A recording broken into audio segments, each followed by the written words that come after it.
Company बंद पडल्यानंतर सुरू झालेल्या आर्थिक अडचणी आणि कौटुंबिक ताणतणावातून नैराश्यात गेलेल्या पतीने पत्नीची झोपेतच हत्या केली.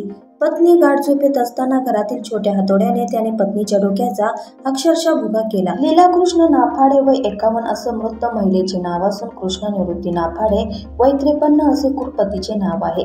हत्या केल्यानंतर बुधवारी पहाटे 4:30 वाजता त्याने मुलासह नातेवाईकांना कॉल करून स्वतःच्या कृत्याची माहिती दिली. कृष्ण हा व्हिडिओकॉन कंपनीत कामाला होता. काही वर्षांपूर्वी कंपनी बंद पडली.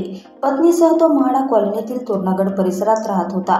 त्याचा लहान मुलगा नाशिकला वैद्यकीय शिक्षण घेतो तर विवाहित मुलगी ठाण्याला पतीसह वास्तव्यास असते. कंपनी बंद पडल्यानंतर कृष्णाच्या वागण्यात बदल होत गेला. मूळ बुलढाणा जिल्ह्यातील असलेल्या कृष्णाला शेतातून देखील उत्पन्न नव्हते. त्यामुळे तो दिवसेंदिवस अधिक नैराश्यात गेला. तो सातत्याने आत्महत्येच्या गप्पा मारत होता. मंगळवारी त्याने पत्नीसोबत रात्री जेवण केले. मुलांसोबत कॉलवर बोलणे देखील झाले. दरम्यान आज पहाटे गाढ झोपेत असलेल्या पत्नीच्या डोक्यात हातोडीने कृष्णाने वार केले. कपाळाच्या मधोमध छिद्र पाडून उजव्या बाजूने डोके ठेचून काढले. त्यानंतर त्याने नातेवाईकांना कॉल करून कृत्याची माहिती दिली. घटनेची माहिती कळताच मुकुंदवाडी ठाण्याचे निरीक्षक शिवाजी तावरे यांनी सहकाऱ्यांसह धाव घेतली. कृष्णा घरातच बसलेला होता. लीला यांचा मृतदेह घाटी रुग्णालयात रवाना करून पोलिसांनी कृष्णाला ताब्यात घेतले.